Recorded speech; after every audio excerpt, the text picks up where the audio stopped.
할렐루야. 주님의 평강이 우리 성도님들에게 가득하기를 축복합니다. 어느 인터넷 게시판에 강아지에 대한 사연이 올라왔다고 합니다. 유기견을 데려다가 5년 넘게 길렀는데 이 강아지가 5년 동안 주인으로부터 음식을 먹고 주인의 보호를 받았음에도 불구하고 계속해서 주인을 보면 으르릉 거린다는 거예요. 저런 모습으로요. 5년 동안 키웠는데 정을 다 쏟았는데도 계속해서 이렇게 하니까 이제 이 주인이 고민이 되어져 가지고 이 사연을 올린 거예요. 그러니까 이 사연 밑으로 댓글이 쫙 달립니다. 댓글의 내용이 어떤 내용이냐? 5년 동안 밥을 줬는데 물려고 덤비다니 이런 못된 강아지 하면서 막 그렇게 글이 올라오고요. 이런 배은망덕한 멍멍이 같으니라고 하면서 그런 글도 올라오고요. 누구는요, 복날에 점점점. 요즘 이런 말들이 너무 민감해가지고 댓글에 있는 말인데도 불구하고 제가 댓글까지는 다 읽지를 못하겠습니다. 그냥 복날에 점점점. 이런저런 댓글들이 주렁주렁 달렸는데 어떤 댓글 하나가 마지막에 딱 하나 달리니까 그 이후로 댓글이 달리지 않기 시작하는 거예요. 아무 댓글도 이제 안 달리기 시작하는 거예요. 그 댓글의 내용이 뭐냐? 바로 이런 내용입니다. 당신도 20년 넘게 밥을 주신 어머니한테 대들잖아요. 5년 동안 강아지한테 밥 줘가지고 대든다고 그렇게 사연을 올렸는데 당신은 20년 넘게 어머니한테 밥을 먹어놓고도 대드는데 그럼 도대체 이 경우는 도대체 무슨 경우냐고 이런 글을 쫙 올리니까 아무도 댓글을 더 이상 달지를 못하는 거예요.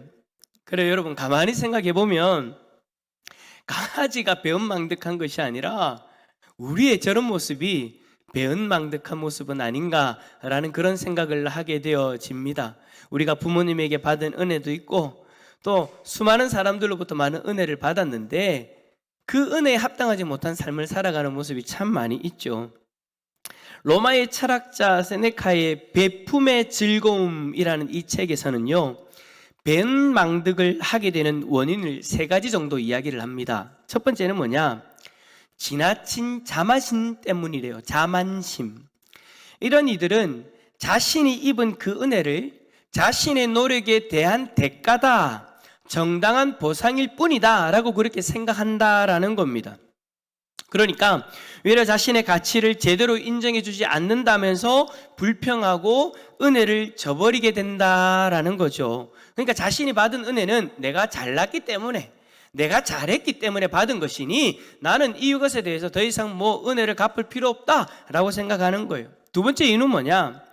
탐욕이 배은망덕으로 이끈다라는 거예요. 여러분, 우리가 잘 알다시피 인간의 욕망은 끝이 없잖아요.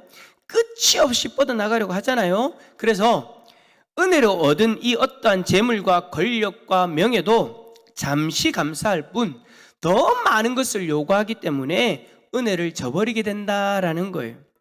마지막으로 배은망덕한 사람으로 이끄는 가장 난폭하고 심각한 악덕이 뭐냐? 바로 질투랍니다. 자신이 받은 은혜보다 다른 이들이 받은 것이 더 많다라고 이야기하면서 시샘하고 배은망덕의 길로 빠진다라는 거예요. 그러니까 여러분, 첫 번째가 뭐라고요? 자만심. 두 번째는 탐욕. 세 번째는 질투. 이 3가지를 세네카가 배은망덕을 하게 하는 원인으로 3가지를 이야기하는 것이다 라는 거예요. 그렇습니다. 여러분, 우리가 은혜를 입은 것을 잊지 않고 베푸는 삶이 되어져야 되는데 이러한 우리의 자만과 탐욕과 질투로 인해서 배은망덕한 삶을 살 때가 많은 것이 솔직한 우리들의 모습이죠. 성경은 여러분 그런 우리에게 무엇이라고 이야기합니까?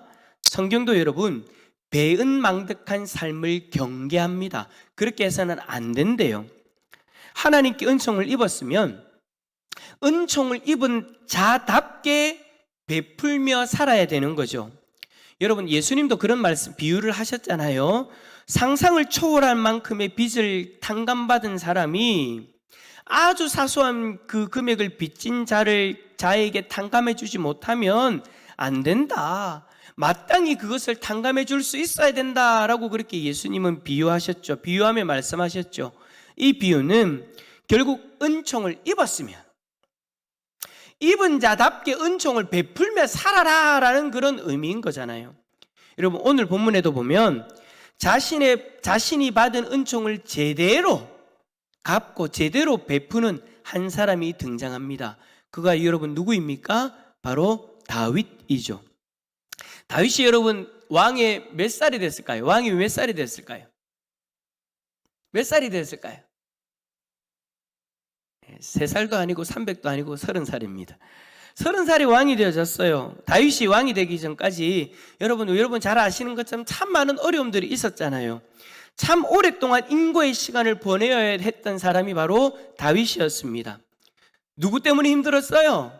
그 앞에 왕 사울 때문에 힘들었죠. 사울 왕의 광기로 인해서 죽을 고비를 넘긴 것이 한두 번이 아닙니다.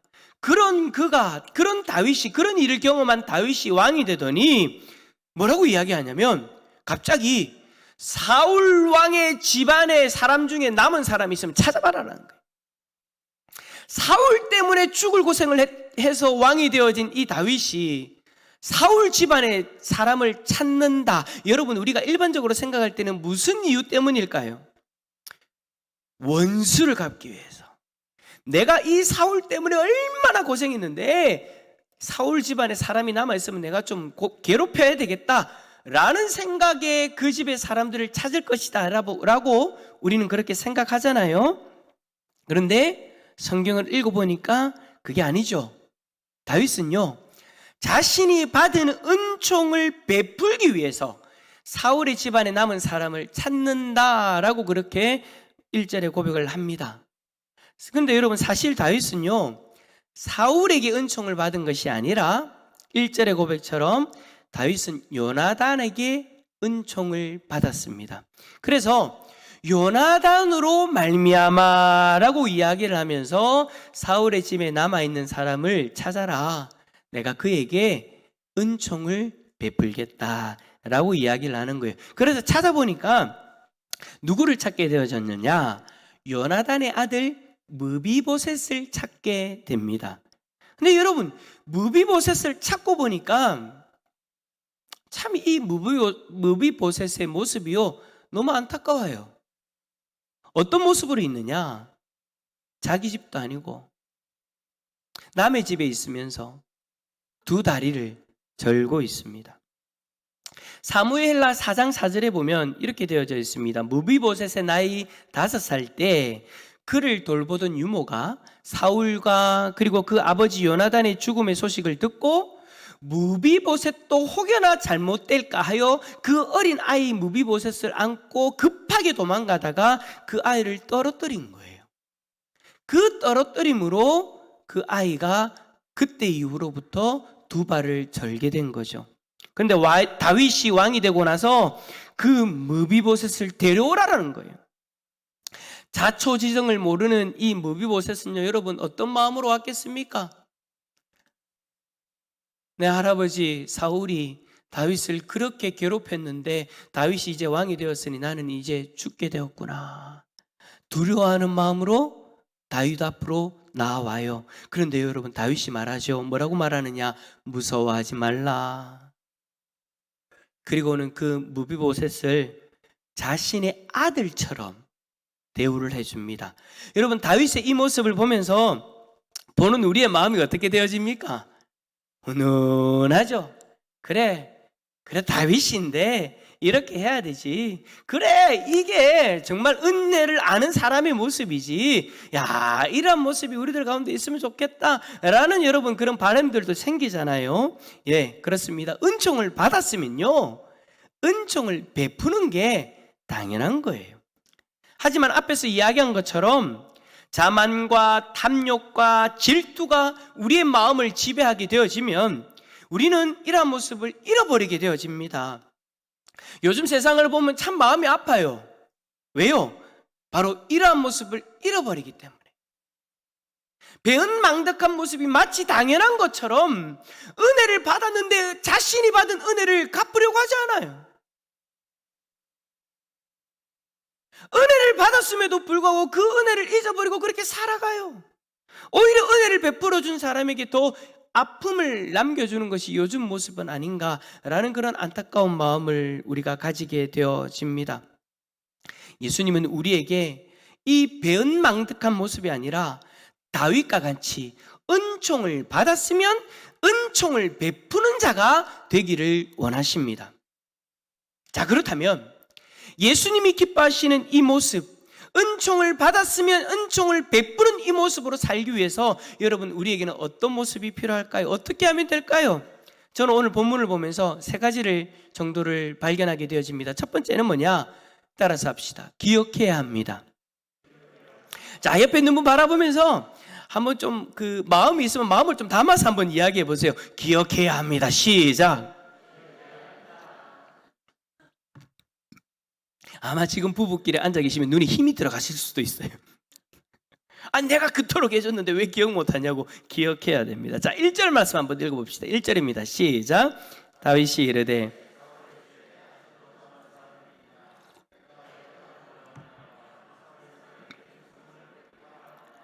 아멘. 자, 다윗이 뭐라고 얘기하느냐? 요나단으로 말미암아. 이 말은 요나단이 자기에게 베풀어준 그 은총을 기억하고 있다라는 거예요. 여러분, 다윗에게 있어서 요나단은요, 친구 그 이상이었습니다. 가족과 같은 존재였습니다. 최고의 친구였어요. 그래서 그 우정을 이야기할 때 사랑으로까지 그렇게 표현을 합니다. 그래서 친구를 위해 자신의 생명을 내어줄 수 있는, 위험을 감수할 수 있는 그런 존재가 여러분 다윗에게는 요나단이었어요. 사울이 다윗을 죽이려고 할 때 요나단은 다윗을 살리기 위해서 생명을 건 모험을 하지 않습니까? 다윗은 자신이 요나단에게 받은 이 은총을 기억하고 왕이 된 이 시점에서 요나단으로 말미암아 사울의 집안을 보살피기로 작정한 거예요. 기억하고 작정한 거예요. 그렇습니다, 여러분. 우리가 배은망덕한 삶이 되지 않으려면 받은 은총을 기억할 수 있어야 됩니다. 그런데 참 이상한 것은 뭐냐? 사람들이요, 받은 것은 기억하지 않고 준 것만 기억하려고 해요. 아까 제가 웃으면서 옆에 있는 분에게 마음을 담아서 고백하십시오라고 그렇게 이야기를 했는데, 만약에 옆에 있는 남편, 옆에 있는 아내, 옆에 있는 성도님이 받은 것은 기억하지 않고 자꾸 준 것만 기억하고 이야기한다면 아마 여러분들의 눈에 힘이 들어갔을 거예요. 특별히 여러분 부부끼리 그런 이야기 많이 하지 않나요? 왜 당신은 자꾸 내가 준 거는 생각 안 하고 당신이 준 것만 생각하냐고. 받은 거는 생각 안 하고 왜 자꾸 준 것만 생각하냐고. 여러분들 표정을 보니까 별로 이야기를 하지 않나 보네요. 저는 많이 하는데 왜 그런지 모르겠어요. 서로가 그렇게 이야기해요. 왜 받은 것은 생각하지 않고 준 것만 생각하느냐. 여러분 혹시 이 모습이 우리의 모습이지 않습니까? 사람 사이에서도 그렇지만 하나님과 우리 사이에서도 이런 일은 자주 일어나죠. 우리가 받은 은혜 자주 잊어버려요. 그러나 내가 하나님 앞에 드린 것, 내가 하나님을 앞에 봉사한 것, 섬긴 것, 그것만 우리는 크게 기억하죠. 그래서 하나님 앞에 종종 이런 말을 해요. 하나님, 내가 이렇게까지 했는데, 하나님 앞에 내가 이런 것까지 드렸는데 하나님 나에게 왜 이러십니까? 라고 불평하기도 한다라는 거예요. 그런데 여러분, 우리가 하나님 앞에 불평할 정도로 하나님이 우리에게 주신 것이 작습니까? 부족한가요? 아니죠. 하나님은 우리를 위해 자신의 독생자의 생명까지 내어 주셨습니다. 여러분 혹시 하나님 앞에 여러분의 생명을 드리셨나요? 하나님은 자신의 생명을 내어주셨는데, 자신의 아들의 생명을 내어주셨는데, 여러분은 하나님 앞에 여러분의 생명을 내어주셨습니까? 아니잖아요. 우리가 우리의 생명을 하나님 앞에 드렸으면 이 자리에 있지 않잖아요. 우리는 우리의 생명을 내어드리지 않았어요. 그 외에 그것은 드릴 수 없으니까 다른 것을 드렸죠. 내 지갑에 좀 들어있는 것, 내 건강이 있을 때 조금 할 수 있는 것. 하나님이 자신의 생명을 내어주셨다, 독생자의 생명을 내어주셨다라는 것은 하나님은 자신이 할 수 있는 모든 것을 내어주신 거예요. 누구에게요? 여러분에게요. 우리에게요. 이 일로 인해서 우리에게는 영원한 생명이 주어졌지 않습니까? 그렇다면 여러분, 우리는 하나님 앞에 불평할 수 없죠. 우리가 아무리 무언가를 드리고 헌신해도요, 우리는 하나님이 주신 것에 비하면요 부족해요. 근데 여러분, 문제는 뭐냐? 자꾸 이걸 잊어버려요. 예수 그리스도가 자신의 생명을 내어주셨는데 이 중요한 일을 잊어버려요. 뭐 앞에서요? 내가 준 것 앞에서. 근데 여러분, 솔직히 우리가 예수님의 생명만 받은 것이 아니잖아요. 여러분들이 지금 누리고 있는 것 누가 주셨습니까?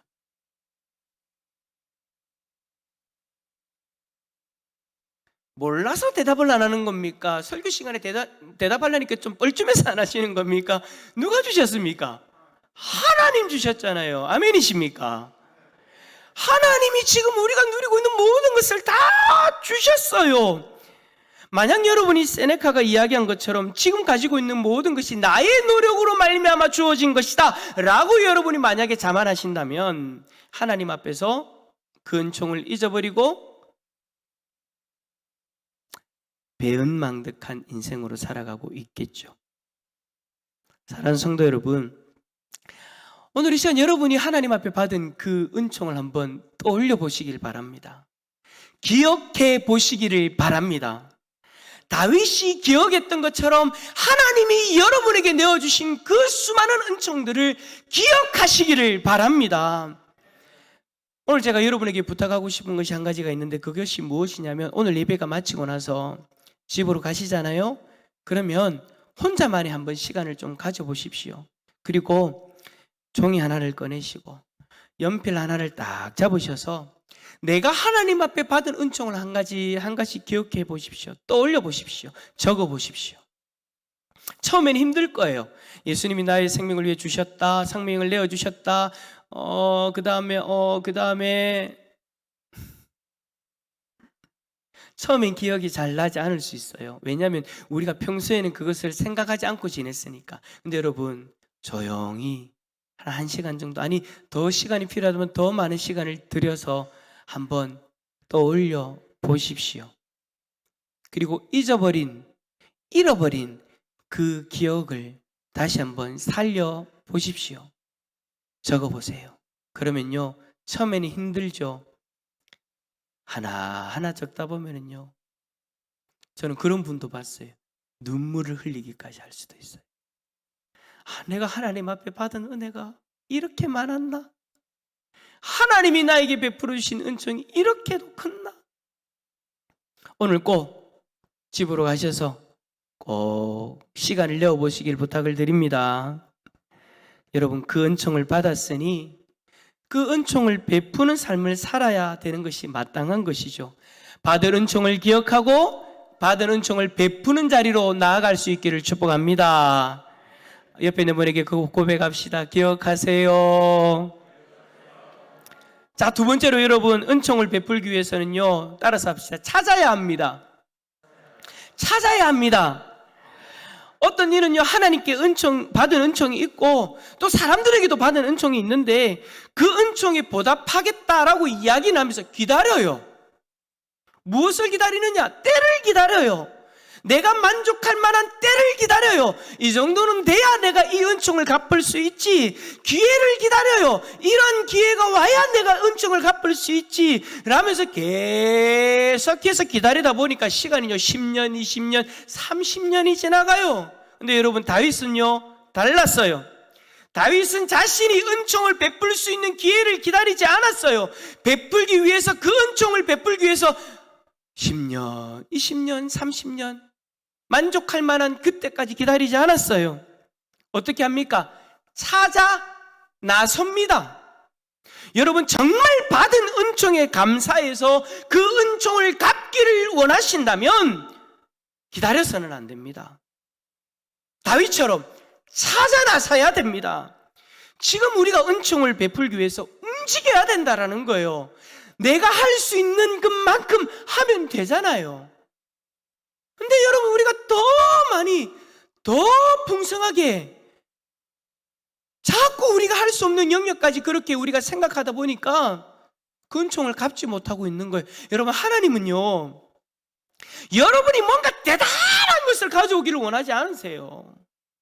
하나님은 지금 여러분이 할 수 있는 것, 그것이 여러분들이 보시기에 보잘것없다 할지라도, 그것이 여러분들이 보시기에 작다 할지라도 여러분들이 할 수 있는 그것을 찾아 행하기를 원하십니다.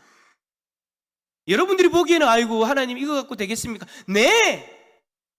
하나님은 그것으로 만족하십니다. 왜요? 그 작은 것에 여러분들의 마음이 담겨져 있으니까요. 찾으시길 바랍니다. 기다리지 마시고 찾으시길 바랍니다. 자, 저를 따라 합시다. 기다리지 말고, 나 스스로에게 이야기하는 거 다시 한 번 더, 기다리지 말고 찾으시길 바랍니다. 마지막 세 번째로 최선을 다해 베풀어야 됩니다. 자, 우리 9절과 10절, 우리 두 절의 말씀 한번 읽어봅시다. 시작.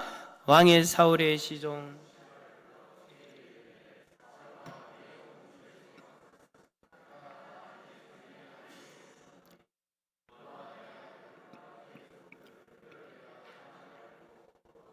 내 주인의 아들에게 양식을 대주어 먹게 하라.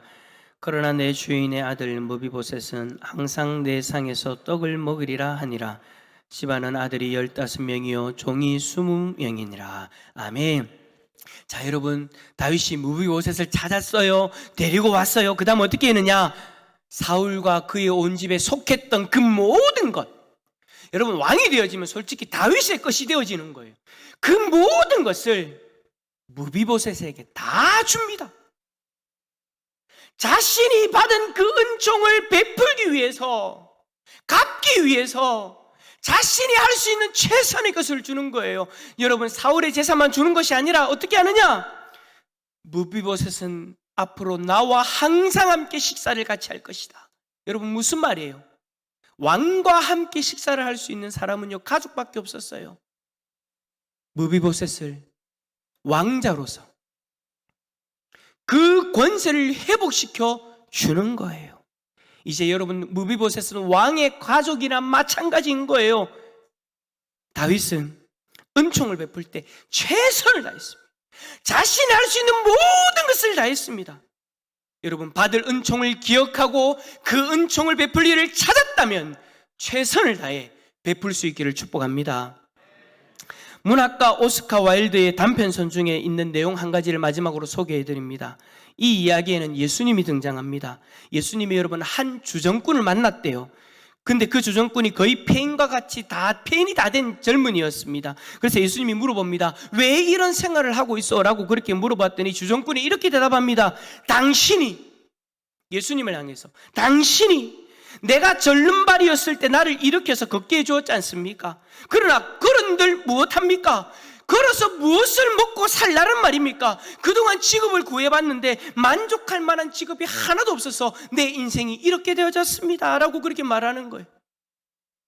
그 다음에 예수님이 눈을 들어 다른 곳을 보니 한 여인이 창녀가 되어져서 남자들 사이에서 희롱받고 있는 장면을 예수님이 보게 되어졌습니다. 그래서 예수님이 그 여인에게도 물어봐요. 어째서 이런 생활을 하고 있냐고. 그러니까 이 여인이 이렇게 대답합니다. 당신이 나를 창녀에서 건져 새 사람을 만들어준 것 같았으나 창녀에서 발을 씻은들 무슨 행복이 있으리요? 나는 더욱 고독해서 살 수가 없었기 때문에 다시 창녀의 생활로 돌아갔습니다라고요. 그리고 예수님이 또 다른 것을 보시니 한 불량자가 정신없이 이웃을 패고 있는 거예요. 때리고 있는 거예요. 그래서 청년에게 물어봅니다. 여보 청년, 어째서 그런 삶을 살고 있어? 라고 예수님이 물어보니 그 청년이 이렇게 이야기합니다. 나는 당신이 눈을 뜨게 해준 소경이요, 그러나 눈을 뜬들 무엇을 보리요? 본들 모든 것들이 나의 신경을 거슬리게 하고 귀찮게 하고 화나게 하는 세상뿐입니다. 결국 나는 화풀이를 해야 되겠어.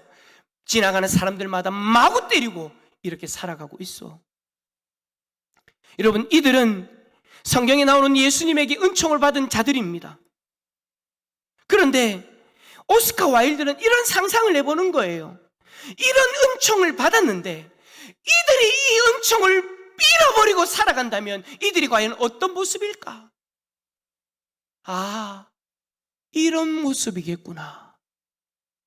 장녀의 삶에서 구원받고 소경이 눈을 뜨고 절름발이가 치유받는 이 일이 여러분 얼마나 크고 놀라운 은총입니까? 그렇다면 이 은총을 기억하고 최선을 다해 이 은총을 갚기 위해 베풀기 위해 살아야 되지 않습니까?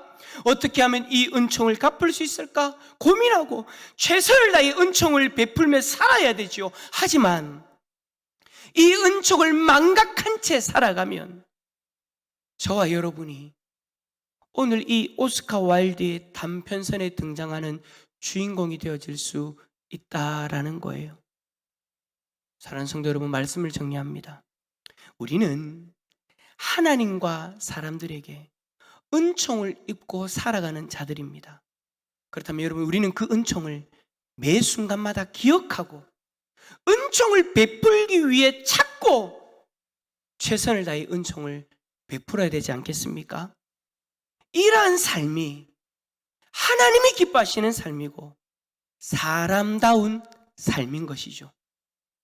이번 한 주간 받은 은총을 기억하고 은총을 베푸는 복된 자리로 나아가서 하나님을 더 깊이 더 풍성히 경험하는 우리 모든 성도님들 다 되어질 수 있기를 예수 그리스도 이름으로 축원합니다.